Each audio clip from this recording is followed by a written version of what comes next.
근데 내가 예를 들어서 한 1억이 있으면 내가 그 주식을 딥하게 하는 거면은 반도체 중소형주 사는 게 맞죠. 근데 저는 제가 가지고 있는 금액을 한 종목에 넣을 수가 없어요. 그러니까 수익률이 중요한 게 아니고 수익금 플레이를 해야 돼요.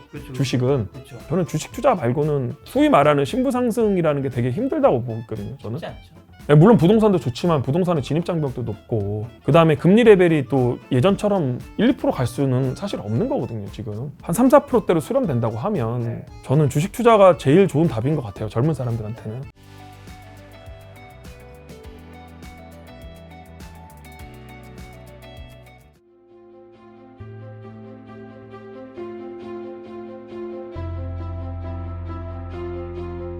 손지장 대표님을 모르시는 분이 많으실 텐데 왜냐면 활동을 그렇게 많이 안 하시기 때문에 2022년 6월 25일 김작가TV 출연해서 이제 SK하이닉스가 그 당시 91,600원대 삭발 신공, 삭발 공략을 걸었죠. 1년 뒤에 이거보다 떨어져 있으면 나는 삭발을 하겠다. 사실 그 사이에 이제 떨어진 기간도 있긴 했었거든요. 한 이게 하이닉스 6만 원, 7만 원 많이 떨어졌죠. 네, 제가 알기로는 야 삭발하는 건가? 그렇죠. 삭발 6위까지 갔었죠. 했는데 1년 지났을 때는 사실 지금까지는 아니지만 어쨌든 그렇죠, 맞습니다. 그 91,600원보다는 좀 더 비슷한 가격이었었고 딱 2년 만에 100% 사실 이 대형주잖아요. 이 시가총액 이 2, 3위 종목이 100% 온다는 거는 굉장히 힘든 건데 최근에 일단 근황이랑 출연을 또 이번에 대표님이 출연 요청해 주셨죠. 네, 맞습니다. 어떤 근황은 어떻게 되시고 요청하신 이유는 뭐예요? 제 생활을 좀 장황하게 얘기해야 되는데 제가 이제 애가 셋인데 셋 다 초등학교에 들어갔습니다. 들어가서 요즘 와서 좀 시간이 나더라고요. 시간이 좀 나서 제가 또 인생을 어떻게 살아볼까 좀 고민을 했는데 그러다 보니까 이제 그 주변의 선배님들을 벤치마킹 하게 됐는데 제가 존경하는 이제 투자자 중에서 그 남산주상 형님이라고 아시죠? 가투소에서 이제 스터디를 몇 개를 운영하세요. 후진 양성도 하고 본인 공부도 하고 그다음에 여성 스터디도 하시고 그러세요. 여성 멤버들 모아갖고 주식 스터디 좀 지도해 주시고 하거든요. 그래서 저도 제가 나이가 이제 이제 내년에 50입니다. 50이라서 젊어 보이긴 하지만 50입니다. 몇 년생이신 거죠? 76년생인데 이제 윤석열 대통령님 나이로 하면 47세고 그냥 원래 우리 나이로 하면 49세입니다. 네, 그래서 나이에 비해서 많이 동안이라는 소리를 많이 듣습니다. 네, 네. 웃지 마시고요. 방금 전에 이거 네. 너무 밈 같은 것처럼 퍼질 것 같은 느낌. 그래서 이제 제가 이제 뭐를 좀 해볼까 하다가 최근에 또 이제 그 마음 맞는 지인들이랑 사무실을 좀 열었어요. 동탄 근처에서. 그래서 동탄이요? 네, 동탄이에요. 네, 동탄 근처에서 사무실 열어서 거기서 사무실에서 이제 스터디도 좀 모집하고 하려고 하고 있거든요. 3개 정도 하고 싶더라고요. 그러니까 좀 열심히 하는 스터디. 제가 이제 주식하는 후배에 스터디하는 데를 방문을 했는데 그 후배가 그 집이 수원인데요. 수원 근처에 구축 아파트에다가 아파트를 열고 거기다가 50명이서 스터디를 하는 거예요. 스터디를 10명이서 5팀을 돌리는 거예요.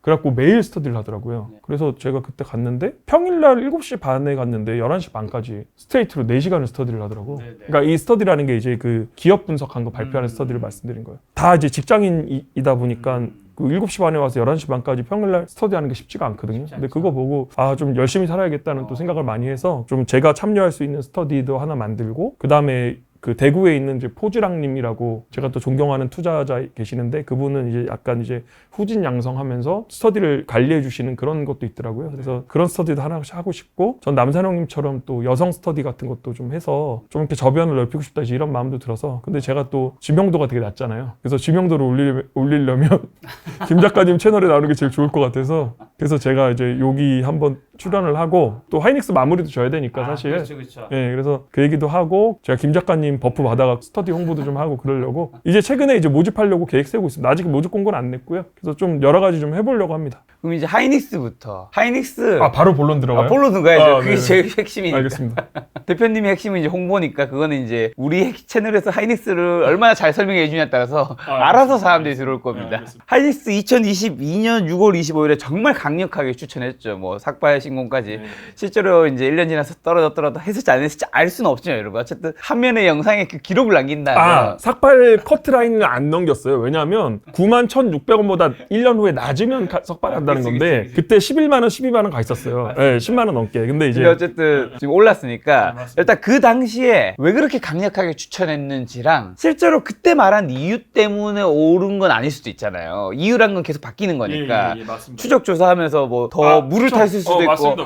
뭐 불을 탈 수도 있고 아니면 손절할 수도 있는데 어떻게 하셨는지. 일단 이제 제가 말씀드린 투자 포인트 중에서 가장 강한 투자 아이디어는 매수 포인트는 더 이상 나빠질 게 없다예요. 우리가 흔히 이제 반도체 사이클이 한 2년 정도 가거든요. 과거에도 그랬고 매해 2년마다 상승 사이클이 반복되고요. 이렇게 상승 사이클 탈 때 이제 러프하게 한 2년 정도 되고요.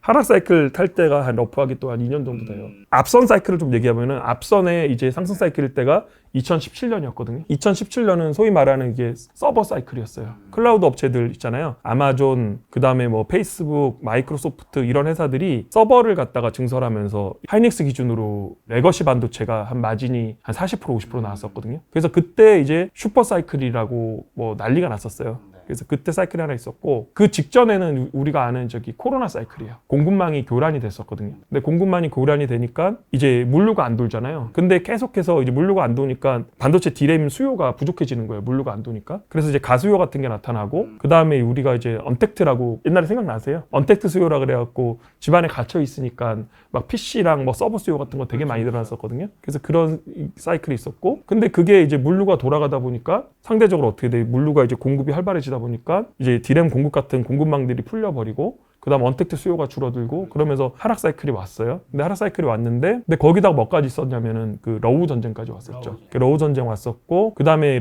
연준이 이제 금리 인상 사이클 들어가거든요. 그렇죠. 금리가 인상되니까 사람들의 가처분 소득이 내려가거든요. 그러니까 이제 수요에 영향을 미친 거죠. 그래서 제가 그때 이제 말씀드렸던 논리가 뭐였냐면 그 22년 이제 하반기 기준으로 우리 경제는 시스템 위기까지 반영된 수준이었다는 게 제 큰 투자 아이디어였거든요. 우리가 흔히 말하는 뭐 리먼이나 이런 그 경제 위기, 금융 위기 있잖아요. 그런 주가까지 반영된 레벨이었어요. 사실 주가가. 근데 이제 그때 코스피 주가가 제가 정확하게는 기억 안 나는데 한 2100에서 한 2200 정도 됐었거든요. 그 외국인이 봤었던 이제 달러 환산 지수로 보면은 실제 이제 주가는 한 코스피가 1200, 1300까지 간 거예요. 제가 이거 존경하는 윤지호 센터장님이 계속 하시는 말씀인데 한국장에서는 가장 성과가 좋을 때는 바이 더 딥 전략이 제일 좋거든요. 우리는 채찍 효과라는 게 있기 때문에 미국에서 우리 채찍 제일 끝에 있잖아요. 그러니까 미국이나 이런 선진국들이 채찍 손잡이면은 이렇게 흔들리면은 우리는 수출로 먹고 사는 나라니까 제일 채찍의 끝단에 있단 말이에요. 그럼 제일 많이 흔들리거든요, 보통 경제가. 그 당시 코스피 2366이었네요. 더 내려갔을 텐데? 이상하게 2022년 6월 24일이니까 6월 25일. 아니.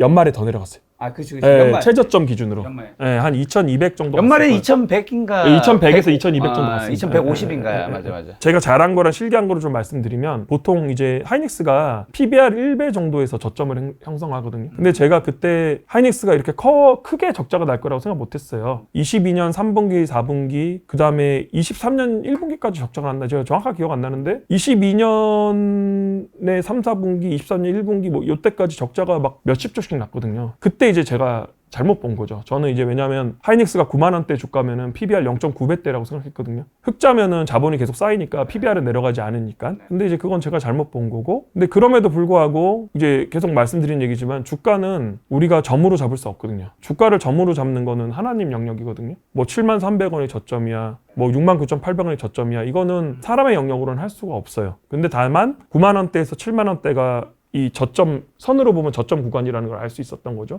제가 이제 김 작가님 채널에 나왔을 때가 그 6월 달이었고 제가 이제 9만 1,600원인가에 이제 매수해야 된다고 말씀드렸지만 그 해 뭐 다른 채널에도 몇 군데 나가고 제 텔레그램 음성 채팅에서도 저는 7만 원대도 계속 사야 된다고 말씀드렸거든요. 9만 원대, 8만 원대, 7만 원대 계속 사야 된다고 말씀드렸고 심지어는 그 SK 하이닉스 네이버 종목 토론 게시판 가면 선진장 욕이 한 20-30개 써 있습니다. 선진장 삭발해라. 하여튼 뭐 그랬었는데 저는 뭐 아무렇지도 않았고 다만 좋은 가격이 온 거에 대해서 되게 가슴이 두근거리고 떨렸어요. 하이닉스가 사실 이제 7만 원대 가격이면 저는 뭐 앞으로는 보기 힘든 가격이라고 생각을 했었거든요. 그래서 거의 뭐 몰빵하다시피 투자를 했었죠, 저는. 예. 하이닉스만 더 나빠질 게 없다. 그게 가장 큰 것 중에 하나인데 그러면 어쨌든 지금 그 이후로 이제 떨어질 때마다 더 사셨다는 얘기잖아요, 그렇죠? 아, 정확하게 얘기를 하면 그러니까 저는 이제 금액이 좀 크니까 그때 이제 제가 김 작가님 채널에 출연했을 때 제가 막 손해본 금액 같은 것도 계좌로 일부 보여드렸을 거예요. 기억나시는지 모르겠지만 손해 되게 그때도 많이 본 상황이었고 그 다음에 연말에 이제 대주주 요건 때문에 제가 손절을 한번 하고 그 다음에야 샀었어요. 그래서 제가 22년도에 제가 정확하게 기억 안 나지만 22년에 제가 전체 계좌가 마이너스 35%까지 갔었고요. 그 다음에 그해 연말에 이것도 정확하게 기억 안 나는데 한 마이너스 한 20% 정도로 마감했을 거예요. 마이너스 20에서 25. 전체 계좌가 22년에 마이너스였다. 그리고 그러니까 23년. 그게 이제 마이너스 한 20에서 25인데 사실 근데 그거는 그렇게 잘한 건 아니에요. 왜냐면 지수가 그렇게 떨어졌어도 그 당시에 이제 그 돌이켜 보시면은 뭐 태조 이방원이라고 해갖고 오른 섹터도 많았었고 이득 본 부신 잘하시는 분들도 많았거든요. 근데 저는 마이너스 한 25% 손해 봤었고, 그리고 제가 이제 그때 생각했던 게 내가 뭐 이득은 못 봤어도 한 마이너스 한 10%대로 끝났으면은 그게 잘했다고 생각했었어요. 그러니까 주식 투자하는 게 원래 그렇거든요. 계속 그렇게 벌기가 힘들고 매해 뭐 15% 20% 이렇게 나면 좋겠지만 한국장은 그렇게 하기가 좀 힘들어요. 매크로 영향도 많이 받고, 그 다음에 MDD라고, MDD가 이제 최고 지수 대비 최고 그 저점 지수가 MDD거든요. 코스닥 같은 경우는 MDD가 마이너스 20% 중반대까지 나와요. 1년 기준으로. 그러면 뭐 지수가 마이너스 20% 중반까지 빠지면 종목은 마이너스 40, 50%짜리 종목이 수두룩하게 나오거든요. 하락할 때 자기가 얼마나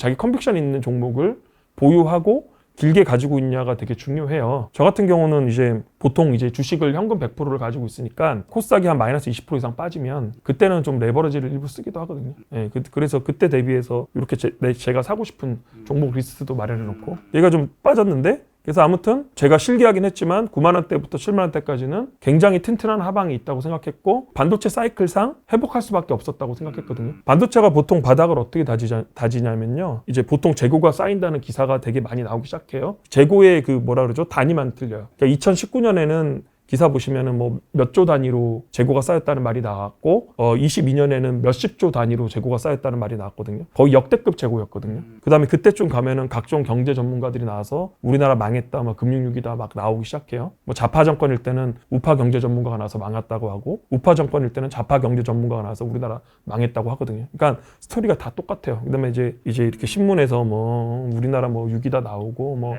이렇게 하거든요. 그러면은 그때부터 이제 주가 엄청 빠지기 시작해서 그 다음에 증권사 추정치들이 내려가요. 그 다음에 디램 같은 경우는 이제 마이크론이랑 하이닉스랑 삼성전자 3사가 가점을 하잖아요. 그러면 바닥은 언제가 잡히냐면 이 3사가 감산을 하기 시작하거든요. 감산 얘기가 나오고 재고가 피크아웃되고, 그러면 바닥이 잡혀지는 거거든요. 그게 9만 원대에서 7만 원대까지 가정이었고, 그래서 그 바닥만 잡으면 한 6개월에서 한 1년 정도 버티면은 이제 한 50% 정도는 제가 먹을 수 있다고 생각을 했었죠. 근데 여기서 사람마다 좀 다르게 주식을 투자해야 된다는 게, 저는 이제 상대적으로 주식 투자 경력이 좀 오래됐고 운이 좋아서 좀 자금이 좀 크니까 저는 이제 집중 투자할 만한 대상으로 저는 하이닉스를 말씀드린 거고, 그 과정에서 이제 개별 종목에 자신 있는 분들은 코스닥 중소형 뭐 반도체 장비주 같은 거 사시면 되는 거죠. 근데 이제 제가 굳이 여기 채널은 또 크고 구독자님도 많고 하니까 중소형주 말씀드리는 거는 좀 채널에 안 맞는 거고, 그래서 이제 이 구독자님들도 다 같이 살 수 있게 하이닉스를 말씀드렸고, 저는 그때도 이제 제 나름대로 자신 있었지만 항상 제 예상대로 가는 건 아니잖아요. 그렇죠. 제가 오기까지 2년 걸렸고, 그렇죠. 주가도 이제 한번 더 많이 내려갔었고 그랬잖아요. 그래도 뭐 운 좋게 돈은 벌었죠. 자, 그럼 궁금한 거 여기서 지금 파셨습니까? 요건 얘기해 줘야죠. 이제 2년 전에 그렇게 강하게 얘기했으면 지금 비중을 좀 줄였는지, 아니 하나도 안 팔았는지. 이제 이거 삼성전자 얘기할 때 얘기하면 안 돼요, 같이? 아니, 왜냐하면 제가 이거 짧게라도 대답해 주세요. 가지고 있어요. 가지고 있다. 네, 가지고 있는데 제가 지금은 하이닉스를 좀 줄이고 전자를 늘리고 있어요. 가지고는 있지만 어쨌든 비중을 조금 줄여 나가고. 왜냐면 비중이 100%니까 줄일 수밖에 없죠. 비중 100%인데. 자, 그럼 여기서 이제 조금은 이제 어떻게 보면 짓궂은 질문일 수 있고, 아니면 조금은 좀 더 객관적인 정보를 얻게 한 정보입니다, 여러분. 언제나 이제 선진장 대표님께서 이제 너무 투자를 잘 하시겠지만, 어떤 전문가가 이야기를 해도 사실은 그 사이에 시간이 지나기 때문에 수많은 변수들에 의해서 내가 예측한 대로 주가는 올랐지만 내가 예측한 이유랑 실제 오른 이유는 다를 수 있거든요. 2022년에 선진장님이 나와서 하이닉스 너무 싸다, 뭐 여러 가지 사이클 이제 돌아간다고 했지만, 많은 분들이 딱 지금 하이닉스 또 오른 이유로 생각했을 때 떠오르는 거는 HBM인데 그때 선진장님이 HBM 얘기는 안 하는 것 같거든요. 요런 갭이 있잖아. 어떻게 생각하는지. 이걸 말씀드릴게요. 일단 저는 HBM 몰랐어요. 저는 뭐 이거는 뭐 제가 요걸 말씀드릴 수 있어요. 제가 근데 그때 HBM 몰랐지만 22년 말에 인구 감소랑 생산성 감소가 반영이 돼서 23년에는 로봇주가 잘 갈 거라고는 생각을 했었거든요. 그래서 제가 로봇주 투자는 했어. 이건 제가 잘난 척 하려고 말씀드린 거예요. 근데 로봇주 투자는 했는데, 근데 HBM은 진짜 전혀 몰랐어요. 진짜 1도 몰랐고. 근데 보세요. 그 하이닉스 기준으로 주가를 보시면 저는 반도체 업황이 바닥을 찍고 어느 정도 회복을 했기 때문에 하이닉스가 13만 원, 14만 원은 갈 수 있었다고 생각해요. HBM 없었어도. 그러면 제가 제일 처음에 생각했던 투자 아이디어가 뭐였어요? 내 재산을 집중 투자를 해서 50% 정도 먹을 수 있다는 제 투자 아이디어는 맞았는데 거기다가 HBM이 쉽게 말해서 운 좋게 얻어 걸린 거예요. 그건 운이 좋았다? 예, 운이 좋았죠. 아. 100% 운이죠. 네. 예, 운이 좋아서 하이닉스가 20만 원 넘게 간 거죠. 근데 싸게 사면 그런 기회가 오는 겁니다. 그러니까 지나치게 싸거나 그러면 물론 HBM은 굉장히 큰 호재지만 호재가 있으면 주가가 많이 튀게 돼 있어요. 이런 식으로 이번 사이클은 HBM이 붙었지만 2017년 사이클에는 김 작가님 서버가 붙었고요. 2015년에는 스마트폰이 붙었어요. 그러니까 각자 평탄한 사이클에 뭔가 다 이유가 다 하나씩 있어요. 20년 사이클에는 언택트가 붙은 거잖아요. 코로나 때문에. 제가 HBM은 생각은 못했지만 이번 사이클에도 뭔가 하나는 붙을 수 있으면 내가 훨씬 더 알파를 얻을 수 있다고는 생각을 했어요, 사실. 중요한 건 싸게 사고 버티면 운이 붙는다라는. 그리고 그 대신 무턱대고 싸고 사는 게 아니고 반도체 업황이나 산업에 대한 이해가 좀 있으셔야 돼요. 그러니까 왜냐하면 반도체 사이클이라는 거는 항상 2년 주기로 왔고 그 2년마다 수요가 늘어나요. 그러니까 이제 우리가 IT 기기에 대한 수요나 IT에 대한 수요 같은 게 줄어들지는 않거든요. 그러니까 이제 상승률의 차이인 거지. 근데 이제 22년 때 이때는 정말 이제 수요도 준 거죠. 뭐라 그러죠? 고리 깊으면 산이 높다고. 이 사이클이 이렇게까지 밑바닥 갔기 때문에 올라갈 때도 크게 올라가는 거예요. 그러니까 이번 사이클이 하이닉스 기준으로 보면은 하이닉스가 최초로 PBR 2배를 넘은 거예요. 지금 2.2배인가 그래요. 그러면 역대 상단 PBR을 넘은 거거든요. 그러니까 제가 보기에는 HBM 빨도 있었고 사이클 하락폭이 너무 컸기 때문에 그렇게 가는 거거든요. 그래서 HBM은 제가 뭐 100% 운이라고 말씀드리고. 그럼 여기서 질문 궁금한 거는 투자에서 운이란 뭘까요? 우리가 이 운을 어떻게 생각해야 될까요? 사실 투자는 정말 저는 100% 자기 실력으로 되는 거는 진짜 힘든 영역 같아요. 저 수많은 전문가분 인터뷰 해봤지만 가치주로 돈을 많이 버는 분들도 물론 평소에도 많이 버시지만 이 가치주가 뜨는 그 기간을 만나야지 버는 때도 있는 것 같고. 제가 이렇게 말씀드려 볼게요. 우문현답일 수 있지만 보통 종목을 저는 이제 한 1년은 가져가거든요. 그럼 1년을 가져가면요. 1년 동안 종목이 꾸준히 2, 3% 오르는 게 아니에요. 그 1년 정도 보유하고 있으면 실제 오르는 기간이 한 달 정도, 한두 달, 뭐 심지어는 2주? 그만큼 올라서 제 목표 수익률을 달성하는 거거든요. 그러니까 제가 보통 한 1년 정도 보유하면은 한 100% 정도 갈 종목을 찾는단 말이에요. 그러면 2주나 한 달 정도에 이제 그렇게 올라가는 거죠. 그러고 제가 투자 경력이 지금 한 15년 정도 되지만 제가 이렇게까지 돈을 많이 벌 수 있을 거라고 생각을 못 했어요. 저는 이제 제가 투자를 한 10년 정도 해서 한 10억에서 30억? 저는 그 전주에 홍춘욱 박사님 출연하셨죠. 그때 좀 얘기를 감명 깊게 잘 봤었는데 홍춘욱 박사님이 그런 말씀 하시잖아요. 우리나라 상위 1% 부자가 순자산 30억이고 10억만 가지고 있으면 10% 부자라고 하셨잖아요. 예. 근데 제가 뭐를 이렇게 주식 투자를 해갖고 슈퍼개미가 되거나 뭐 이렇게 생각한 사람이 아니에요.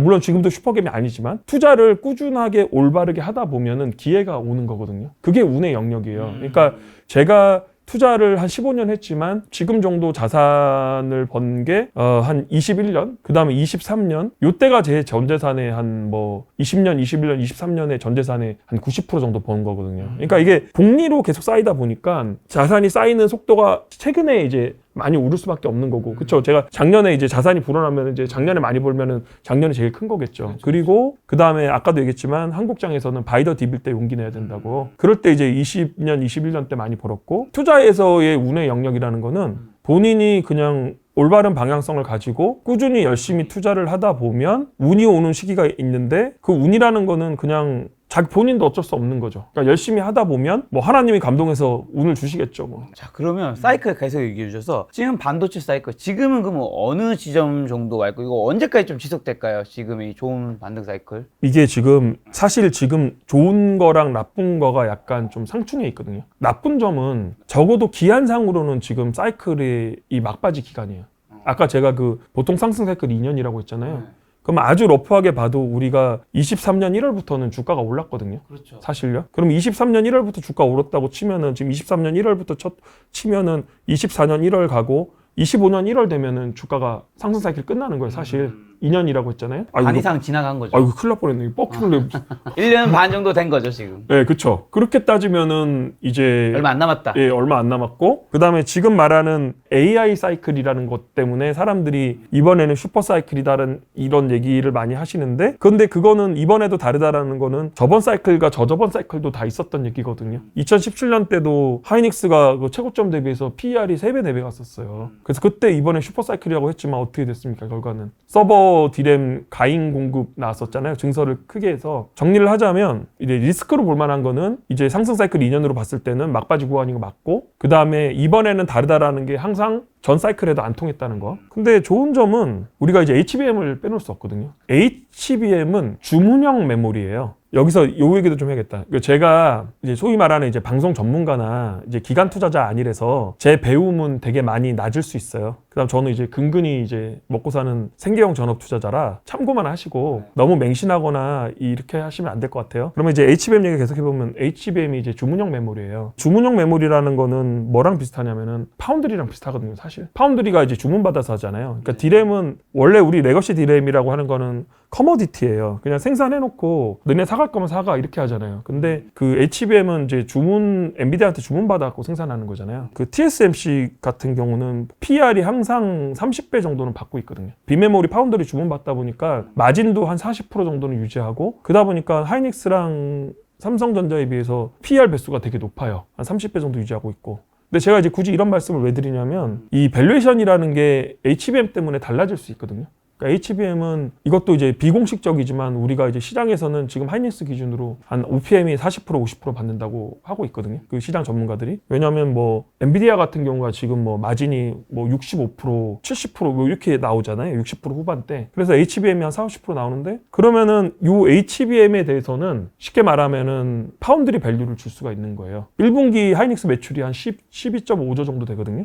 얘네 하이닉스 IR에서 1Q 매출의 한 10% 정도 가 HBM 매출이라고 했거든요. 매출로 따지면 12.5조에 10%면 1조 2천억 정도 되잖아요. 근데 그 중에서 뭐 예를 들어서 한 50% 정도 마진 남는다고 치면은 영업이익이 6천억 정도 나온 거예요. 그냥 계산 편하게 하기 위해서. 그러면 6천억 곱하기 4 하면 2.4조잖아요.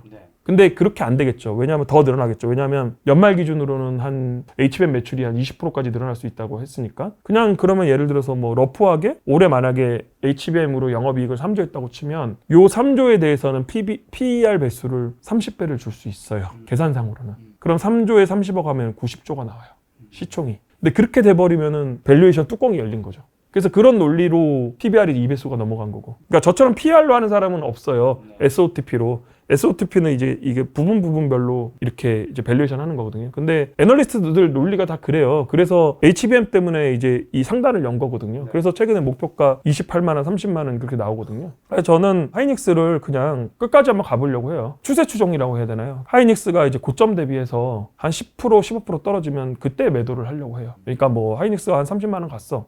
30만 원 간다는 얘기가 아니에요. 이번에는 예. 그러면은 뭐 10%, 15% 빠지면 뭐 26만 원, 27만 원 되잖아요. 그래서 이제 꺾이면 매도를 할까 생각 중이에요. 이 여기가 상단이 얼마나 열린지 잘 모르겠어요, 저는. 제가 보기에는 뭐 사이클의 끝이랑 주가 상단은 뭐 이것도 저는 하나님 영역이라 생각해서 인간이 맞출 수는 없다고 생각해요. 이제 선진장님에게 이제 질문을 남겨주신 분이 그 원문을 그대로 말씀드리면 하이닉스 이전 뭐 백테스팅 PBR을 봤을 때 2.6 정도가 가장 높은 수치였을 때 이제 하이닉스가 2.5에 도달했는데 예전에 매수할 때 아이디어가 PBR 1 이하였을 때 안전하게 살 수 있다고 하셨던 것 같은데 이제는 최고 고점이 안 돼 매도를 어떻게 하는지 좋은 방법이 궁금하다고 했는데 예, 그거에 대한 답이 되겠죠. 이제 해주신 게 답이 되겠죠. 한번 끝까지 가보자. 이번 사이클에. 끝까지 이제 어쨌든 뚜껑이 좀 열릴 수 있는 여지가 HBM 때문에 있으니까. 그러니까 그 대신에 신규 매수는 아닙니다. 저는 지금 신규 매수는 삼성전자 아니다. 해야 된다고 생각해요. 지금 살려면. 알겠습니다. 예, 하이닉스. 예. 자, 2부 주제는 바로 그럼 삼성전자로 바로 가도록 하겠습니다. 자, 삼성전자 주가 상승은 지금 별로 없었잖아요. 사실 하이닉스에 비해서는 현재 매수해도 괜찮은 가격대인지랑 지금 시점에서 삼성전자 비중 있게 투자하는 거 어떻게 보시나요? 김 작가 선생님한테 한번 여쭤볼게요. 삼성전자 주가가 왜 하이닉스에 비해서 못 갔어요? HBM이. 그렇죠. HBM이죠. 그럼 반대로 얘기하면은 HBM이 주가 상승 원인이 되겠죠? 그렇죠. 예. 그러니까 저는 이제 삼성전자 주가 상승 원인 3가지가 필요하다고 생각하고 있거든요. 3가지. 그 3가지가 뭐냐면 첫째가 HBM, 둘째가 레거시, 셋째가 파운더리예요. 이제 파운더리부터 얘기할게요. 이게 파운더리는 올해 안으로는 뭔가 주가적으로 모멘텀으로 발현되기는 쉽지 않다고 생각해요. 뭐 물론 이제 어젠가 그저께인가 이제 그 리사수 선생님, AMD 리사수 선생님이 3나노 GAA로 지금 삼성 파운드리에 이제 맡기겠다고 뭐 해갖고 잠깐 이제 주가 올랐는데요. 저는 내년이나 내후년을 보게 되면은 파운더리가 뭐 좋을지 모르겠지만 지금은 파운더리로 올해 안으로 주가가 의미 있게 가기 힘들 것 같고 이제 전자도 이제 지금 주력하는 게 파운더리보다는 HBM 같거든요.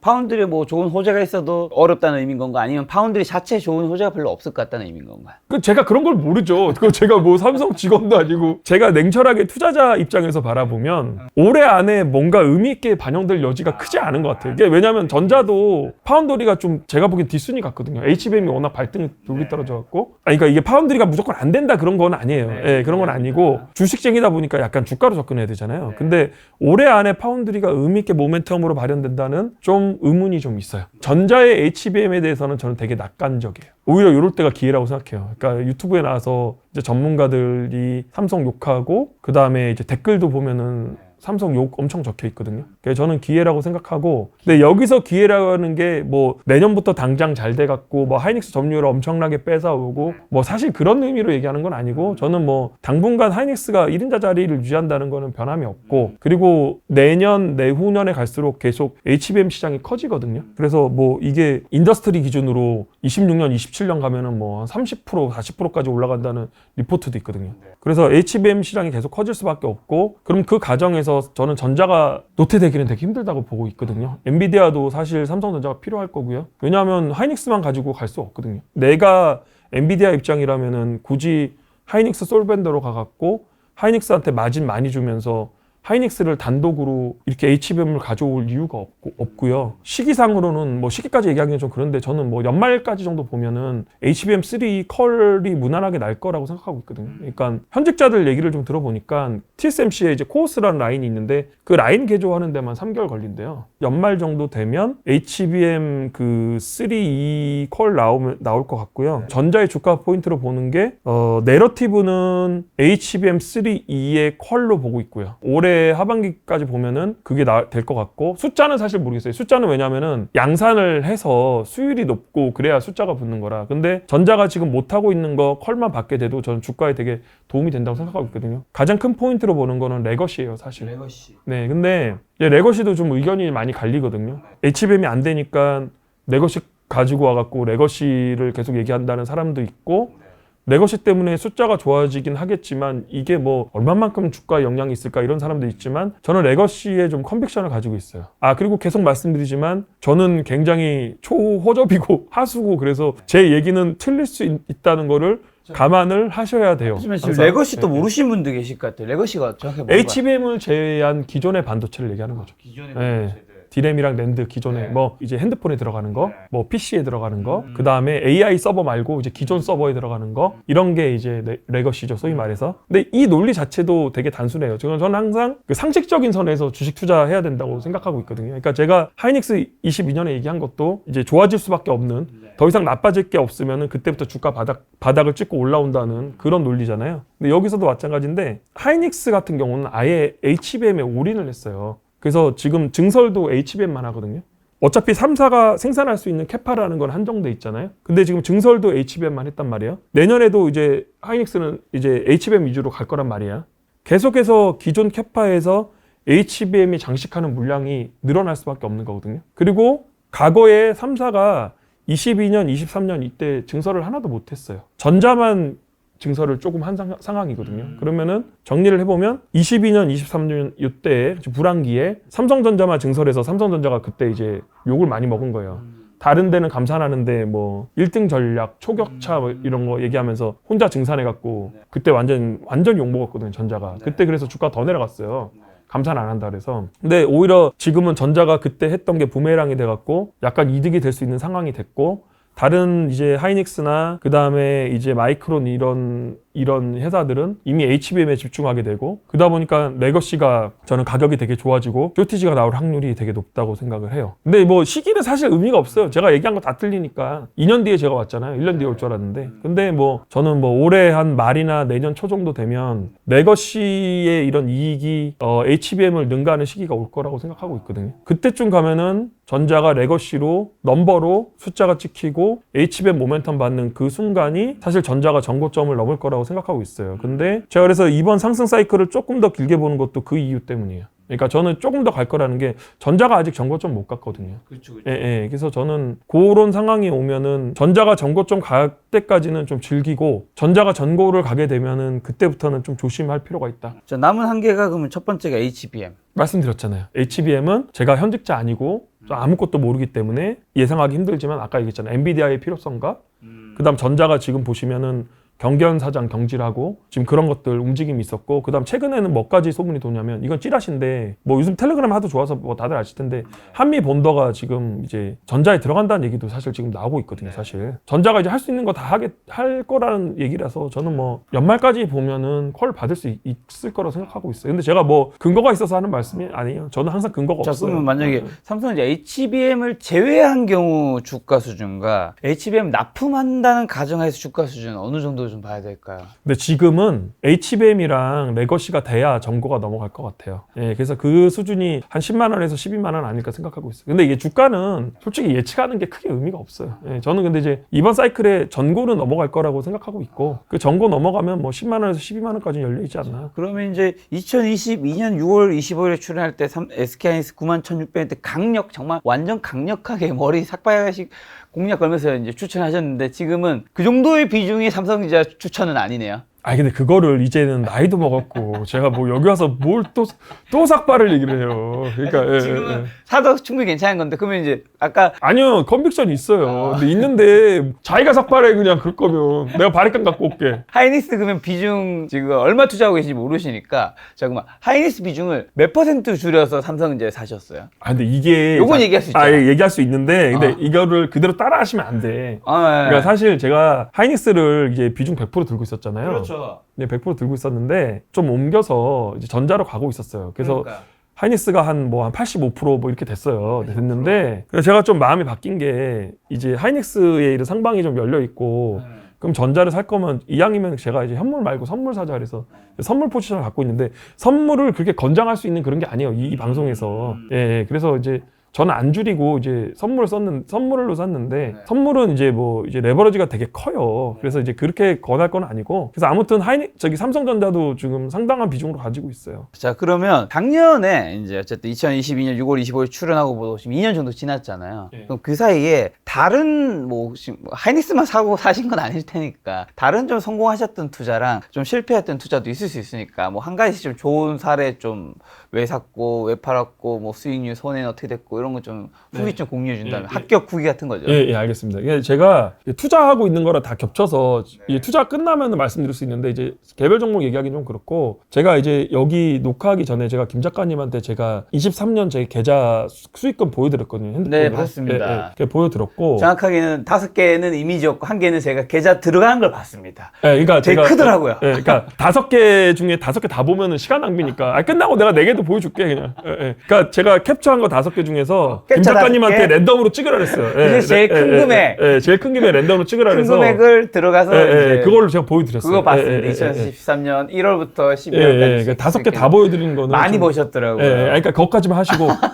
유튜브 나온 사람들이 다 사기꾼이라는 그런 건 아니고 제 말에 좀 책임을 지고 싶어서 이제 웬만하면은 22년에 하반기에 제가 하이닉스 투자라 그랬는데 제가 돈도 하나도 못 벌고 제가 이런 얘기 하면은 대중을 기만한 거거든요. 사실 그러면 내가 말로만 하이닉스 하라 그랬고 나는 안 사고 내가 돈도 못 벌었으면 뭐 이거 내가 제가 이런 걸 할 이유가 없어요. 사실 그냥 이제 투자 복귀식으로 좀 말씀을 드리면 제가 사실 이제 22년 말부터 23년 상반기 초 들어갈 그때쯤에 하이닉스를 제가 이제 100% 현금으로 그냥 몰빵을 했어요. 소위 말하는. 다른 종목이 아예 없었던 거예요? 아예 없었어요.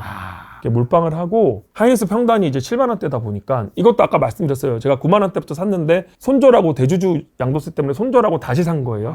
그래서 22년에 마이너스 25% 했다고 제가 분명히 말씀드렸어요. 제가 바닥을 잡은 게 아니에요. 9만 원대부터 샀어요. 운이 좋았던 거죠. 그러니까 이제 9만 원대 산 거는 다 손절 처리된 거고 이제 7만 원대 이제 다시 잡은 거죠. 그래서 그때 이제 100% 가지고 있었고 저는 이제 7만 원대의 하이닉스는 대만이나 중국이 전쟁이 일어나도 여기서 30%는 안 빠진다고 생각했어요. 그 정도로 좀 확신이 좀 있어서 그 100%의 현금 받은 걸로 30% 담보대출 받았어요. 그러니까 30% 담보대출 받아서 요 30%는 그 반도체 소부장 밸류체인을 샀어요. 예, 그래서 저는 소위 이제 그냥 130% 주식으로 그냥 1년 내내 끌고 온 거예요. 그냥. 근데 그 30%에서는 종목이 되게 많죠. 우리가 소위 말하는 HBM주들도 다 거기 있는 거고. 그러니까 100% 현금으로는 내가 1억이 있으면 1억은 이제 그 하이닉스 산 거고 그 다음에 3천만 원 1억 중에 30%니까 3천만 원 대출 받아갖고 대출 받은 거는 이제 소부장을 깔아 놓은 거죠. 소부장 몇 개 종목 정도나? 저는 이제 금액이 크니까 그래도 뭐 2, 30개 되죠.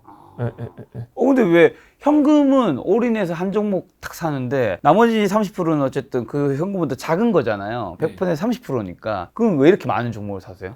김 작가님이 이게 주식을 크게 안 하시니까 이게 없으신데 이게 제가 그 종목을 중소형주를 그렇게 살 수가 없어요. 양도세도 있고 제가 그거를 시세를 바꿀 수가 있어요. 올려 사야 되고. 네네. 그러니까 제 입장에서는 제가 되게 효율적인 방법을 쓴 거예요. 주식을 좀 하시는 분들이 이해를 하겠는데, 그러니까 꼭 하이닉스를 사자는 얘기는 아니었어요. 저는. 그러니까 일반적으로 투자하시는 분들 있잖아요. 주식을 딥하게 안 하시는 분들은 하이닉스 말씀드렸고, 그 다음에 제 후배나 뭐 좀 이제 전업 투자자들이나 좀 젊으신 분들은 제가 중소형주 말씀드렸거든요.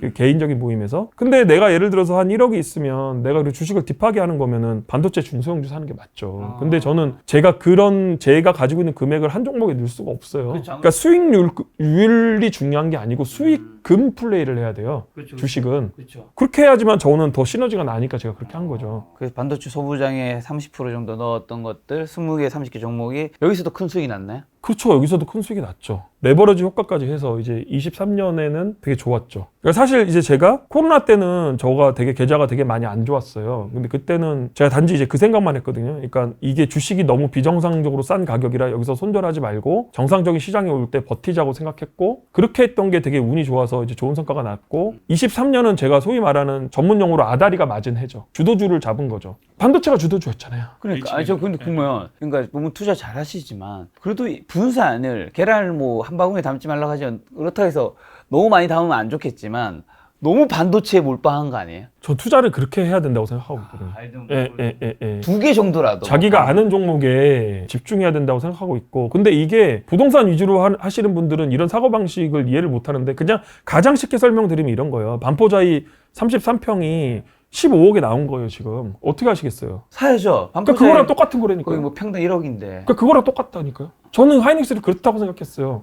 반포자이가 33평이 15억에 나온 거라고 생각했어요. 부동산 투자자랑 주식을 하는 사람들의 근데 눈이 좀 그러면 다른 거예요. 왜 대출 받은 그 30%는 하이닉스를 더 안 사고 다른 것들? 그건 좀 분산. 하이닉스를 사야 하이닉스 사는 것보다 중성주 사는 게 베타가 더 크잖아요. 근데 앞에 거는 목돈이 너무 크니까 나누기가 힘들고. 그러니까 그 전제가 하이닉스 7만 원대라는 거는 하방이 무너질 수 없는 가격이라는 게 왜냐하면 집도 예를 들어서 내가 대출 받으면 DSR인가요? 뭐 어떤 그런 비율이 무너지면은 반대 매매가 나가잖아요. 근데 저는 내가 30% 정도 대출 받고 이 가격이면은 반대 매매가 올 수 없는 가격이라고 생각했어요. 그래서. 예.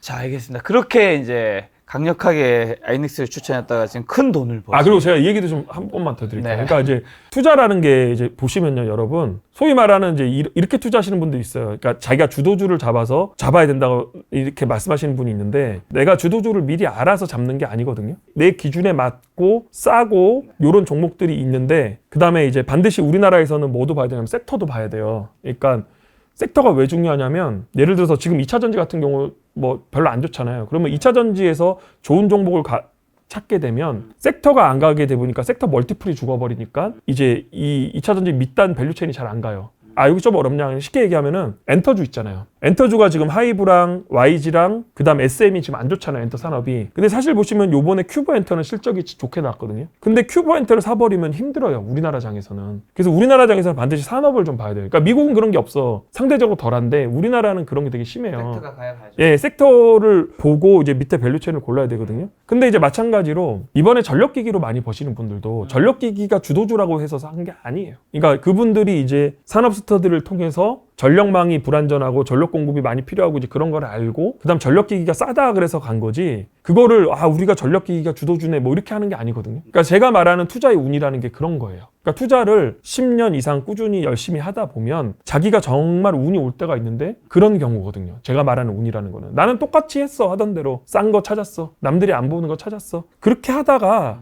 우연히 내가 이제 내 기준에 맞는 종목이 주도주에 갔을 때 큰 부자가 되는 거예요. 하이닉스 91,600원대 이제 강력하게 말씀하신 대표님 혹시 그럼 오늘도 그런 선물 보따리 하나? 제가 전자 얘기했잖아요. 그게 전자예요? 아니 전자를 사람들이 너무 가소평가를 해요. 그러니까 왜냐하면 저는 여기서 업사이드 30% 40% 있다고 보잖아요. 그러면 여러분 큰 돈 넣을 수 있어요. 전자는. 그렇죠. 예, 제가 하이닉스 투자할 때 말씀드린 게 그거잖아요. 하이닉스 부동산 투자하듯이 하라고요. 그러니까 내가 가용할 수 있는 돈이 1,000만 원인데 그 1,000만 원 사놓고 이렇게 하는 거 이런 게 아니에요. 주식 투자가. 그러니까 예를 들어서 이렇게 하이닉스 9만 원에서 7만 원 왔을 때 그렇게 시장이 부러지고 쌀 때는 조금 큰 금액을 하는 거예요. 하여튼 그렇고 수익률보다 저는 중요한 건 수익금이다. 네, 그리고 저는 30-40%도 괜찮다고 보고 있는데요. 그렇죠. 네, 그 금액이 얼마나 넣느냐에 따라서 엄청난 저는 뭐 금액이 1년 정도 보면 30-40% 수익률은 날 수 있다고 보고 있거든요. 그러면 이제 그런 종목, 좋은 종목 찾는 특별한 기준이나 중요하게 보는 거 2024년의 선진장님은 어떤 것들이 있을까요? 될 수 있으면 남들이 좀 안 보는 소외받는 섹터? 네, 소외받는 섹터를 위주로 보시고 먼저 이제 종목 걸을 때 이제 산업을 먼저 보셨으면 그리고 지금 소위 말하는 이제 잘 가는 주식들 있잖아요. 전력기기나 화장품이나 이런 것들 요새 말하는 소위 주도주라는 것들은 한 몇 년 동안 이제 쉬었던 섹터거든요. 근데 그런 섹터들이 한번 탄력받으면 오래 가거든요. 그런 식으로 좀 소외받거나 그 다음에 좀 남들 관심 없고 그 다음에 그러면서 실적은 우상향하는 너무 추상적이긴 하네요. 그런 종목 보셨으면 좋겠고 그리고 사실 사업보고서에도 많은 기회가 있어요. 그때 제가 출연했을 때도 사업보고서 많이 말씀드렸는데 그 사업보고서를 이제 꾸준히 보시면 분기 실적 나오는 사업보고서 보시고 공시 보시고 그러면 회사의 변화를 체크할 수 있거든요. 그래서 화장품도 지금 잘 가는 게 이제 실리콘2 비롯해서 이게 화장품 사라는 얘기가 아니고 화장품 섹터들이 턴어라운드 한 거잖아요. 근데 그런 것들은 다 분기 보고서 실적을 보고 이 힌트를 얻을 수 있거든요. 그래서 방향성 되게 중요하다는 거 제가 계속 말씀드리는 게 내가 열심히는 하는데 방향을 못 맞춰서 하면 안 돼요. 그러니까 뭐 내가 뭐 북극을 갈 건데 남쪽으로 계속 내려가면은 그거는 되게 잘못된 투자거든요. 그렇죠. 그러니까 열심히는 하되 방향성이 맞아야 되거든요. 그래서 제가 기본적으로 생각하고 있는 거는 뭐냐면 산업 스터디를 한번 쭉 해보시고요. 그러니까 반도체, 2차 전지, 뭐 엔터, 화장품 이런 산업 스터디를 좀 해보시고 그 다음에 재무제표 공부를 하시고 분기 보고서 열심히 보시고 그런 식으로 투자하는 것밖에 답이 없어요. 투자에 제가 보기에는 왕도는 없는 것 같아요. 그러니까 저도 처음에 인사드릴 때 제가 스터디 얘기한 게 제가 요즘에 너무 좀 매너리즘에 빠지고 안주하고 좀 이런 게 있는 것 같아서 좀 열심히 살아보고 그 다음에 너무 거창하긴 한데 후진양성 이런 것도 좀 해보고 싶고 제 주제에 뭐 가당키나 하나 싶긴 한데 아무튼 그런 것도 좀 해보고 싶고 그렇게 생각하고 있어요. 자, 그럼 종목 선정하고 좀 투자하면 보통 보유하는 시간은 얼마나 가지고 가시는지랑 종목 수익률에 대한 업사이드는 평균적으로 어느 정도 생각하고 투자하시는지 궁금하다는 분도 있어요. 1년에 100% 정도 목표로 하고 있습니다. 1년에 100%. 네, 근데 이거는 좀 약간 케바케인 것 같아요. 그러니까 사실 제가 이제 30억 넘기 전에는 그냥 중소형주 1년에 100% 모으고 왔는데 지금은 뭐 이제 뭐 예를 들어서 하이닉스 사서 1년에 50%도 된다 뭐 이런 식으로 좀 바뀌잖아요. 조금 계좌가 많이 클수록 그 수익금 플레이적으로 좀 많이 보는 것 같습니다. 종목 위주로 보시는 분이지만 그래도 한국 시장 한번 여쭤보긴 해야 되니까 현재 한국 주식시장이 현재 점검해 주시면서 하반기 어떻게 보세요? 그러니까 제가 이거를 저는 이제 매크로라는 거를 거의 잘 모르는 사람이고 단지 이제 금리 상승기에는 주식을 좀 줄이고 금리 하반기에는 좀 열심히 하고 이제 그런 거만 매크로는 이제 금리 정도만 봐야겠다고 생각하고 있고요. 근데 제가 보는 관점은 그래요. 제가 매크로를 잘 모르지만 어차피 우리나라 지수라는 거는 반도체에 달려 있는 거 아니잖아요. 근데 제가 이제 삼성전자를 긍정적으로 보기 때문에 지수를 부정적으로 본다는 게 말이 안 되거든요, 사실. 저는 삼성전자가 정고를 갈 수 있다고 제가 얘기하는 거는 우리나라 지수가 3,000 갈 수 있다는 거거든요. 그렇죠.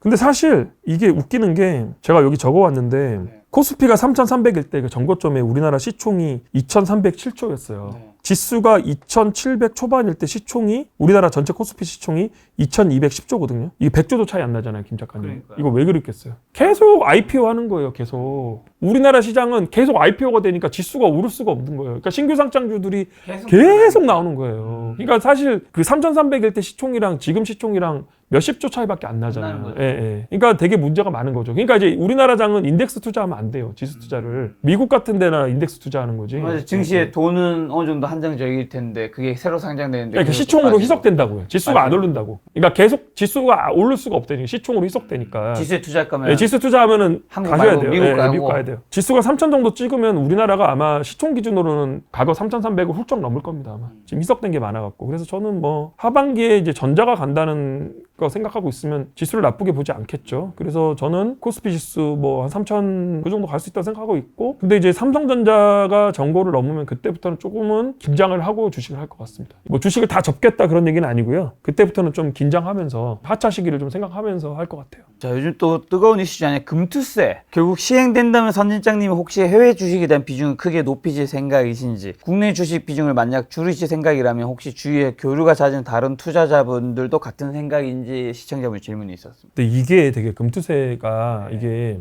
그러니까 정치적 말을 잘못하면 되게 또 정치적인 이슈로 갈 수 있거든요.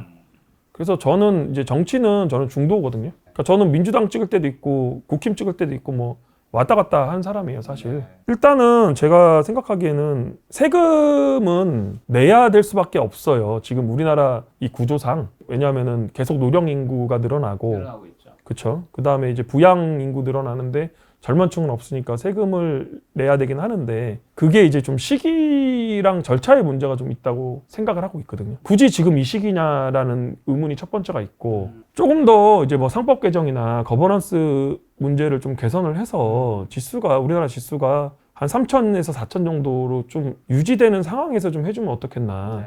그 생각이 조금 아쉬운 생각이 좀 있고요. 그 다음에 또 이제 좀 세부적으로 손볼 것들이 있어요. 뭐 사모펀드의 이런 뭐 정치권이나 이런 거의 감세 문제 이런 거는 제가 논의할 수 있는 건 아닌 것 같고, 저는 이제 사실 판단은 안 되고, 근데 보면은 제가 너무 아쉬운 거는 원천징수 같은 것도 되게 좀 아쉽고, 원천징수가 반기마다 이 원천징수 22%를 해버리면은 내가 투자하고 있는 돈 뭐 5천만 원 수익이 났는데 22%를 증권사에서 가지고 있는 거거든요. 그러면은 이게 복리 효과가 되게 많이 줄거든요. 그런 것도 좀 아쉽고, 그 다음에 그 장기 투자 세액 공제 안 되는 것도 너무 아쉬워요. 그 장기 투자한테 좀 혜택을 줘야 되고, 그 다음 또 하나는 또 배당 분리 과세 같은 것도 너무 아쉽거든요. 지금은 배당 받으면은 금투세로 엮여갖고 종합과세 49.5%가 될 수 있거든요. 배당 금액이랑 합쳐갖고, 이거는 제가 사실 뭐 전문가가 아니라서 틀릴 수 있는 거 감안하시고 들어주세요. 배당 합쳐갖고 금융소득이 2천만 원 넘어가고 그러면 최고 세율이 뭐 49.5% 그렇게 되더라고요. 근데 사실 저는 우리나라가 이제 부동산에 이게 너무 치우쳐 있기 때문에 이 너무 구조적 문제가 많다고 생각하고 있거든요. 뭐 어디 신문에 보니까 58년 뭐 개띠가 지금 상속해야 될 재산이 뭐 1,000조 뭐 이렇게 얘기하는 데도 있더라고요. 근데 이거를 우리가 배당을 좀 건전하게 가면은 배당을 사실 이제 은행 이런 데 7, 8% 주는 데 많거든요. 그러면은 배당을 좀 분리과세 해주면은 이런 노후 자금들이 여기 와서 배당으로 생활하게 되고, 그러면 집값에 대한 이런 사람들의 이런 의존이나 치우침 정도가 사라지면은 경제 구조가 되게 좀 많이 개선될 수 있는 여지가 있다고 생각하고 있거든요. 그러니까 시중에 돈이 되게 많은데 세금 체제가 좀 갖춰지지 않으니까 너무 부동산에 집중되고, 그러면서 또 젊은 층들이 가지고 올 수 있는 문제가 있고 그렇거든요. 이거 내가 너무 정치하는 사람 같은데. 아닙니다. 아무튼 그래서 조금 아쉬운 것들이 좀 있어요. 그런 식으로 좀 시기 좀 늦춰졌으면 좋겠고, 이런 것들도 좀 잘 봐주셨으면 좋겠고, 시행되더라도 좀 미국이랑 동일 세율은 아닌 것 같아요. 미국이 지금 22%인데 우리나라는 뭐 한 10%, 15%가 맞지 않나 싶거든요. 뭐 사실 돈이 있는 예, 곳에는 예, 무조건 세금이 있어야 되지만 예. 우리나라 주식시장에서 사실 돈을 버는 투자자 많지 않잖아요. 실제 데이터. 근데 이제 데이터가 제 주변은 5천만 원 이상 버는 사람이 많지 않다, 이제 그 논리인데, 사실 그거는 거기에 뭐 채권도 있고 ETF도 있고 뭐 그렇게 따지면은 되게 많을 거고요. 그 다음에 연말에 세금 안 맞으려고 주식을 팔아서 그런 것도 있어요, 사실. 정말 큰 사람들 아니면, 정말 자본금 큰 사람 아니면 연말에 주식 다 갖다 팔거든요, 세금 안 내려고. 그러면 그게 집계가 안 되잖아요, 사실. 그런 측면도 좀 있어요. 근데 사실 이거는 정치적으로 보일까봐 정말 조심스러워요, 저는 사실. 예, 그렇고. 그런 의도는 아니시다. 예, 그렇고 그냥 조금 더 늦춰서 제도를 좀 완비하고 이런 거 좀 보완해서 가자는 게 저의 입장이에요. 또 시장 다음 질문이 뭐 앞에 질문과 연결되는 건 아니지만 혹시 이민에 대해서 진지하게 생각을 해본 적이 있는가? 잘 들어보세요. 이게 사실 웃기는 게 제가 무슨 부자 옹호하고 그런 거 아니에요. 저는 이제 한국 되게 좋아하고 여기 살고 싶고 그런데 이게 세금이 어떻게 돼 있냐면 상위 10%가 이제 90% 세금 내고 있거든요. 근데 감세를 해주면요 부자 감세일 수밖에 없어요 사실. 왜냐하면 구조가 그렇게 돼 있거든. 상위 10%가 그 90% 세금 내는데 감세를 해주면 당연히 부자 감세거든요 사실. 근데 그거에 좀 민감한 사람들이 있어요 사실은. 저는 뭐 조금 안타까운 건 아무래도 저는 주변에 부자분들 많이 만나 뵈니까 부자분들이 세금을 많이 내는 건 저는 너무 당연하다 생각하는데 당연하죠. 당연하죠. 돈을 많이 벌면 세금을 내야죠. 그게 국가에서 국민 시민의 의무이기도 한데 내는 거에 대해서 이제 욕을 먹으니까 그렇죠. 욕을 먹는 거는 그러니까 그분이 잘못된 방법을 벌어서 욕을 먹어야 되는 그렇죠. 거지만 탈세를 하면 욕을 먹어야죠. 사실 많이 내서 많이 벌어서 많이 내는 거는 사실 국가에도 어느 정도 자기가 경제적으로 이바지를 하는 건데 그걸로 욕을 먹는다는 것 자체는 사실 굉장히 이제 여러 가지 사람들의 심리가 들어가 있는 거죠. 부자는 동경하지만 부자는 뭔가 잘못된 것 같고 근데 세금은 또 적게 내는 건 아니고 이런 것들이 저는 근데 부자는 좀 겸손해야 된다고 생각하고 있어요. 그건 그렇죠. 이거 조금만 더 얘기해 보면 이 상속세 문제도 좀 들어가거든요. 리노공업이라는 회사가 있어요. 포고핀 만들고 이제 중견 기업인데 이제 상속을 2번 하게 되면은 지분의 60%가 넘어가요. 그러니까 상속을 2번을 하게 되면은 회사가 산업은행 소유가 되든지 아니면 그 전에 매각을 해갖고 중국인들이 회사 사가거든요. 그래서 이런 것들도 좀 생각해 볼 문제예요, 사실. 이거는 너무 민감한 문제지만 우리나라 이제 기업들이 처한 현실 같은 거를 물론 기업의 지속 가능성이 근데 물론 이제 그런 것 때문에 뭐 일감 빼돌리게 하는 이런 나쁜 놈들은 감옥 가야 되죠. 몇백 년씩 감옥 살아야 돼, 사실. 근데 그런 것들도 좀 생각해 볼 필요가 있고 그래서 이런 사회적으로 좀 조화를 이뤄서 잘 가야 되는데 그런 게 참 문제긴 해요. 너무 또 사회적으로 이렇게 또 얘기하면 가표 구간도 사실 좀 문제가 있거든요. 그러니까 우리가 1억대 연봉 받는 사람들 그런 사람들 사실 그냥 학교 다닐 때 되게 열심히 살고 그냥 열심히 일해갖고 대기업 취직하고 뭐 중견기업 취직해서 연봉 뭐 1억대 받으면 상위 6% 직장인 그 사람들도 뭐를 물려받아서 그렇게 한 건 아니거든요 사실. 그렇죠. 그 사람들도. 근데 가표 구간이 1억대 초반만 되면은 이 소득세율로 막 40%대 나오고 막 그래요. 그러니까 부자가 더 훨씬 많이 내는 건 맞는데 이 가표 구간도 좀 올려줄 필요가 있어요. 1억대 초중반이 그걸로 40%대 물론 이제 공제받는 것도 있겠지만 그런 것들도 좀 생각할 필요가 있고 조금 여러 가지로 그 다음에 또 이제 근데 이게 또 사회적 발언을 하지. 그 다음에 사회 하류층에 대한 지원도 조금 핀셋으로 좀 넓힐 필요도 있고 제 정치해야 되나요? 아닙니다. 자, 그럼 다시 투자에 좀 돌아와서 지금까지 주식 투자하며 경험해 온 것들 중에서 이것만큼은 절대 하지 말았으면 하는 3가지는 좀 어떤 게 있을까요? 어저께 그저께 홍춘욱 박사님 나온 거 되게 많이 봤거든요. 제가 홍춘욱 박사님 개인적으로 되게 좋아하는데 남과 비교하지 않았으면 좋겠어요. 남과 비교하고 허세라는 게 되게 위험하거든요. 그러니까 소위 말하는 홍춘욱 박사님 논리가 그거예요. 이제 순자산 10억이면 상위 10%고 순자산 30억이 상위 1%인데 사람들은 10억, 30억이 되게 아무렇지 않은 돈이라고 생각을 해요. 요즘에 사람들 물어보면 예. 50억은 있어야 부자 아닌가? 그거는 저는 아니라고 생각해요. 그러니까 저도 잠깐 말씀드릴 것 같은데 제가 20대 초중반까지만 하더라도 저 의정부 임대아파트에 저희 집 전 재산이 3천만 원이었거든요. 그래서 저는 주식을 시작했던 게 내가 그나마 주식을 조금 잘하니까 노후 대비로 주식을 하자 그런 생각이었고 제가 10년 정도 주식 투자해서 한 10억 이상 한 모아보자 이런 생각으로 주식 투자를 한 거거든요. 그래서 여러분들이 그런 뭐 100억, 50억 막 이렇게 허황된 목표를 잡고 투자를 하게 되면은 이 첫발 자체가 엇나가거든요. 그래서 10억에서 30억 목표로 좀 꾸준하게 투자를 했으면 좋겠고 제가 존경하는 투자자님 중에서 포주랑님이 저한테 해주신 말씀인데 되게 감명받은 말이거든요. 그러니까 이런 식으로 투자하시면 좋을 것 같아요. 말 나온 김에 투자하시면서 10억 목표로 하시는 분들 많으실 텐데 정말 까마득한 것 같지만 현재 1억 정도까지 이루신 분은 생각보다 빠르게 10억 모으실 수도 있어요. 정말 안 잃고 몇 년 20, 30% 목표로 투자하시다 보면 간혹 50% 이상 나는 해가 있어요. 그러면 진짜 3, 4년 정도면 10억 정도 규모가 됩니다. 너무 서두르지 마시고 아이디어가 맞으면 오르고 좀 틀려도 크게 손해보지 않을 회사들 위주로 꾸리시면 진짜 됩니다. 10억 넘기기 전까지는 열심히 하시고 넘으면 좀 편하게 가족들이랑 시간 보내며 여유 있게 주식하세요. 저는 대박 수익 난 해가 별로 없어요. 그래도 쌓이니까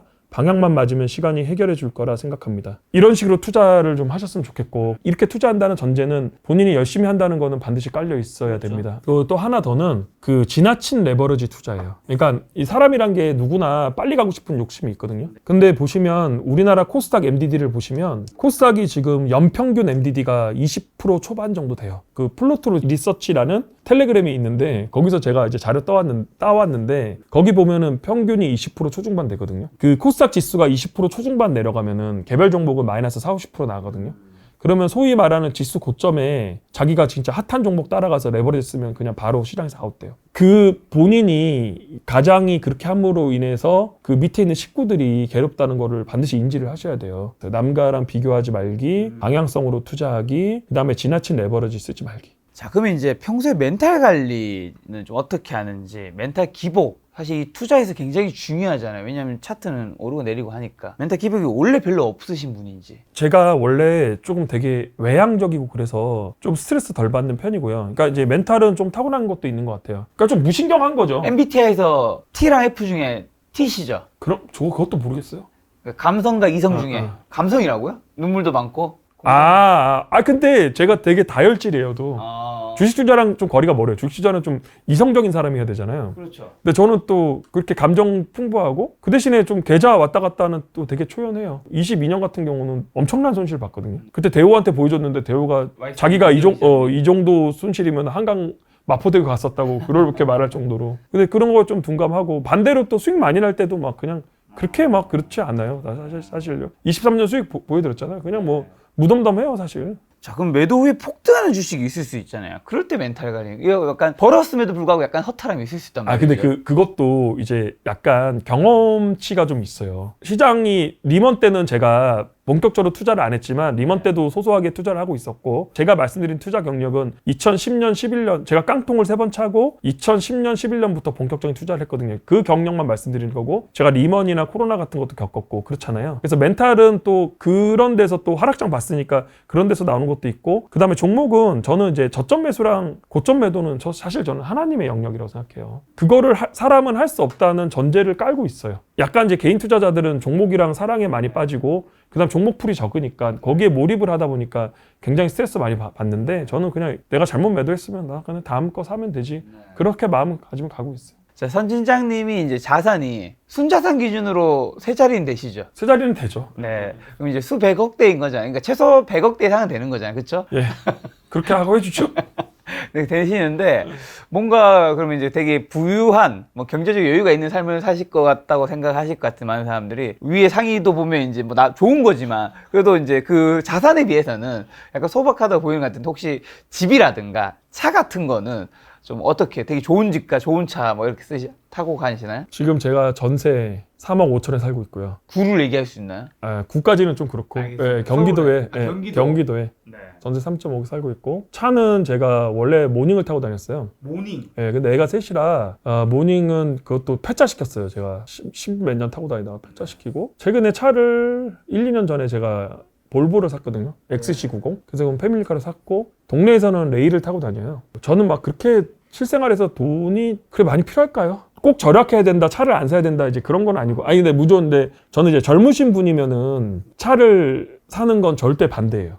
예, 이제 절대 반대고 제가 친한 농구 선수 중에서 이간이라고 있는데 그 친구랑 제가 친한데 그 친구한테 제가 맨날 뭐라고 하는 게 너 차 사지 말라고 맨날 뭐라고 하거든요. 그래서 차는 좀 젊었을 때 가격대가 높은 차는 좀 저는 반대인 것 같고 근데 어느 정도 돈을 벌어서 그 차에 대해서 자기가 만족감을 느낀다면 차를 사도 되죠. 근데 저는 사실 제가 2, 3억짜리 차를 사면은 사실 돈이 좀 아까워요. 그러니까 왜냐하면 그 돈으로 차라리 기부를 하지. 나한테 내가 그 2, 3억짜리 차를 사서 내가 만족감이나 효용이 그렇게 높지 않은데 내가 굳이 그걸 사야 되냐 남들한테 보여주기 위해서. 그래서 뭐 작년이랑 재작년부터 기부 금액을 억대로 늘렸어요. 그래서 차라리 차 살 돈으로 그냥 기부를 하겠다. 그게 나는 오히려 더 나의 효용감이 더 있다, 만족감이 더 크다 생각해서. 자산이 그래도 세 자릿수신데 집도 그래도 좀 자가를 좀 좋은데 마련하고 차도 뭐 볼보 정도 사실 충분히 좋은 차고 뭐 다른 좋은 차든 그렇게 다른 것들을 경제적으로 잘 누려도 충분한 돈이 되는 거잖아요. 뭐 그렇다고 뭐 명품 뭐 가sob약 이런 건 아닌 거니까. 와이프 가방은 자주 사줍니다. 다 와이프 가방으로 다 들어가고 있어요. 남자의 의무 같은 건가요? 네. 그럼 된 거죠 뭐. 네. 집을 안 사는 거는 집이 있어요. 집이 있어요. 다른 집이 사놓은 건 있고. 근데 그게 그러니까 왜냐하면 제가 애가 셋이니까 뭐라도 분양을 받아야 해서 그 특별 분양을 놓치기가 좀 그렇잖아요. 다자녀. 그래서 집을 그냥 경기도권에 하나 분양을 받아놨고 아. 근데 막 그렇게 비싼 집은 아니에요. 그거는 뭐 한 7, 8억? 예, 그냥 분양을 받아놨고 지금은 그렇게 애들 학교 근처에 그냥 전세 살고 있고. 근데 혹시 뭐 그런 건가요? 보통 주식 투자 진짜 잘하시는 분들이 내 목돈이 내 집에 묶이는 거를 되게 싫어하시더라고요. 그래서 보통은 제가 알고 있기로는 100억 전에 뭐 이제 주식 잘하신 분들은 집을 잘 안 사시더라고요. 100억 이후에는 그래도 이제 집에 가족도 있고 와이프도 사모님도 원하고 하면 이제 그때서야 이제 마지못해 그냥 집은 한테 좋은 거 하나 사고. 저도 그런 입장입니다. 저도 상대적으로 나이가 젊은데 주식이 자신이 있으면 저는 집을 살 이유가 전혀 없다고 생각해요. 그러니까 사실 우리 지금 스터디 애들도 지금 결혼 앞둔 애들도 지금 이제 그것 때문에 고민이 많거든요. 그러니까 주식으로 모았는데 이제 결혼을 하게 되면은 이제 재수씨 되실 분이나 그 다음에 그 장인 장모님들이 집이 되게 중요하죠. 예, 집이 되게 중요하게 여기는데 저는 전혀 그럴 필요가 없다고 생각하고 있거든요. 또 이 투자자 포지션이다 보니까. 예, 저는 집은 뭐 한참 후에 사도 된다는 생각이라. 자, 그럼 마지막으로 투자 시작하는 초보분들에게 좀 추천하는 공부 루틴 같은 게 있는지랑 오랜만에 또 나오셨는데 저희 시청자분들에게 마지막 꼭 하시고 싶은 투자 좋은 한마디 있다면요. 그러니까 저의 기본 공부 베이스는 읽고 듣고 쓰거든요. 그래서 산업 스터디 같은 거 요즘 잘 돼 있거든요. 뭐 반도체 스터디, 2차 전지 스터디, 심지어는 유튜브에도 뭐 반도체 8대 공정 같은 거 다 나와 있고 2차 전지 장비 같은 거 유튜브 다 나와 있거든요. 그래서 산업 스터디랑 재무제표를 해서 기초를 다지고 그 기초가 되면은 우리 소위 말하는 이제 기업 분석 스터디 있잖아요. 그래서 거기 나가서 보고서 쓰면서 주변 투자자들과 좀 교류를 좀 하시고 그러면서 방향성을 좀 잘 잡아보시면 10년에 한 10억, 운 좋으면 한 30억 요 목표로 꾸준하게 투자를 해야 본인이 성공할 수 있고 저는 또 이런 말 하면 싫어하시는 분 많은데 저는 주식 투자 말고는 소위 말하는 신부상승이라는 게 되게 힘들다고 보고 있거든요. 저는. 쉽지 않죠. 예, 정말 힘들다고 생각하고 있어요. 예, 물론 부동산도 좋지만 부동산의 진입장벽도 높고 그 다음에 금리 레벨이 또 예전처럼 1, 2% 갈 수는 사실 없는 거거든요. 지금 금리가 뭐 한 3, 4%대로 수렴된다고 하면 저는 주식 투자가 제일 좋은 답인 것 같아요. 젊은 사람들한테는. 이건 또 악플 달릴 수 있어요. 사실 조금 세금 문제도 조금 유연하게 좀 해주셔갖고 계층 간 이동이나 계층 간 사다리로 좀 해주시면 좋겠고 그 다음에 주식 좀 젊으신 분들 열심히 해서 투자 성공하셨으면 좋겠고 저도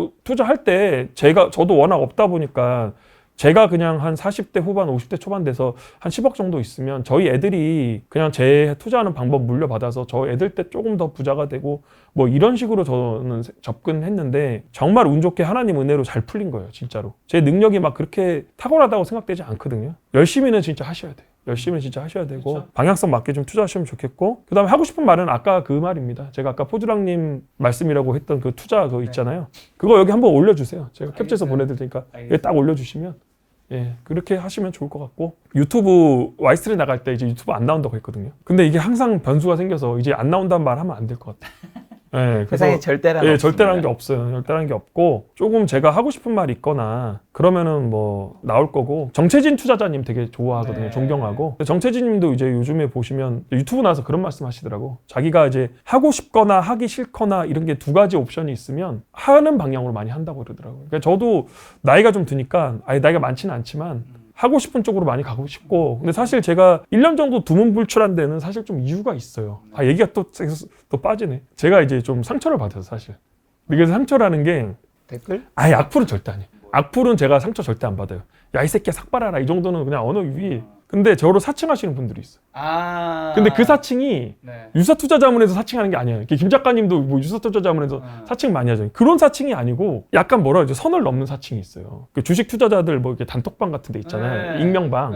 근데 거기 가서 뭐 선진장이랑 선진장 주변 스터디에서 무슨 종목을 사갖고 뭐 얼마를 샀는데 그 전혀 제가 안 들고 있는 종목을 막 그런 것도 몇 번 제보 듣고 심지어는 뭐 정말 허언증 환자 같은 사람이 있더라고. 그러니까 뭐 그런 거를 사람들이 믿을 거라고 생각을 안 했거든요. 근데 단톡방에 1000명 있는데 자기가 4자릿수 있는 그러니까 1000억대 이상을 운용하는 의사인데 자기가 선진장 피터케이 메테오를 뭐 밑에 부리고 뭐 회의를 해갖고 뭐 종목을 뭐 걔네들이 내 부하다 뭐 이런 식으로 하는데 그거를 1000명이 다 믿더라고. 그래서 내가 활동을 너무 많이 하면은 이런 식으로 좀 선의의 피해를 입는 사람들이 많이 생길 수도 있겠다 생각이 드니까 제가 좀 활동을 안 한 건데 이제는 뭐 그냥 제가 하고 싶으면 하고 말고 싶으면 말고 그리고 김 작가님 저기 얼굴 뵈서 너무 좋고 예, 뭐 저도 뭐. 월급 뵈서 좋습니다. 아닌 것 같은데 다른 사람 오면 더 좋아하는 거 아니에요? 아닙니다. 홍춘욱 박사님 오면 더 좋아하는 거 아니에요? 거긴 더 친하니까요. 더 친해요? 저랑 안 친하지? 두 번밖에 안 만났는데 뭐 어떻게 친해요? 아 조세호인가요? 아니 어떻게 결혼식에 불러? 두 번 봤는데. 결혼식 불러요. 결혼식 왜 안 불러 근데? 출연 많이 하시나요? 많이 할게요. 알겠습니다. 여러분 이거 아, 결혼 언제 할 건데? 인증. 근데? 아니 사람이 없어요.